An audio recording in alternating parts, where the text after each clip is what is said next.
Kita ke informasi lain, saudara. Kesal karena muntah di depan minimarket, pasangan suami istri menganiaya anak kandung mereka yang masih berusia 3 tahun hingga meninggal di Tambun, Bekasi, Jawa Barat.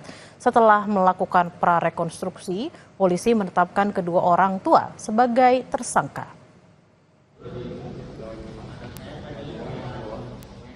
Penyidik Subdit Resmob Direktorat Reskrimum Polda Metro Jaya menghadirkan dua tersangka dalam prarekonstruksi kasus penganiayaan balita hingga tewas di sebuah ruko di kawasan Tambun, Kabupaten Bekasi, Jawa Barat.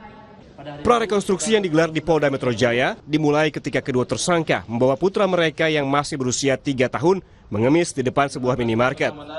Korban yang saat itu sedang dalam keadaan sakit, muntah. Kemudian pegawai minimarket meminta pelaku untuk membersihkannya. Kesal ditegur pegawai minimarket, kedua tersangka membawa korban ke sebuah ruko tak berpenghuni dan menganiayanya. Keesokan harinya, pelaku mendapati tubuh anaknya kaku dan tak lagi bernapas. Menyadari korban meninggal, kedua tersangka membungkus jenazah putra mereka dengan kain sarung lalu melarikan diri. Jenazah korban pun akhirnya ditemukan warga Senin pekan lalu. Tim juga melakukan serangkaian kegiatan mulai dari observasi dan penyusuran, akhirnya tersangka berhasil ditangkap pada saat berada di SPBU di Jalan Raya Pangulah, Kecamatan Kota Baru, Kerawang, Jawa Barat. Selanjutnya, untuk mempertanggungjawabkan perbuatannya, tersangka dilakukan proses penyidikan oleh Subdit Resmob Direktorat Reskrimum Polda Metro Jaya. Menteri Pemberdayaan Perempuan dan Perlindungan Anak Arifatul Hoiri Fauzi mengapresiasi langkah Polri yang cepat menindak tersangka penganiayaan anak. Ia pun telah bertemu kedua pelaku yang mengaku menyesali perbuatannya.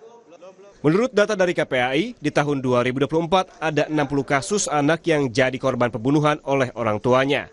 Jadi saya tadi sempat bertemu dan ngobrol karena ada penasaran dalam diri saya, seorang ibu bisa melakukan hal seperti itu gitu. Jadi ini yang mendasari kami untuk bisa bertemu dengan si ibu pelaku gitu ya. Tadi sempat ngobrol dan nampaknya sih sepintas saya lihat ada kekecewaan, ada penyesalan gitu.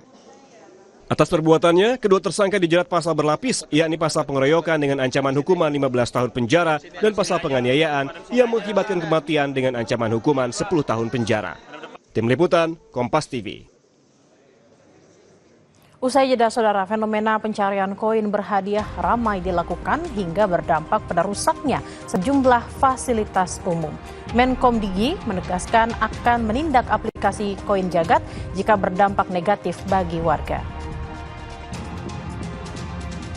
Juga ada informasi DPRD Jakarta hari ini menggelar rapat paripurna pengesahan gubernur dan wakil gubernur terpilih Jakarta 2025-2029 Pramono Anung Rano Karno. Selengkapnya akan hadir usai jeda, tetaplah bersama kami di Kompas Siang.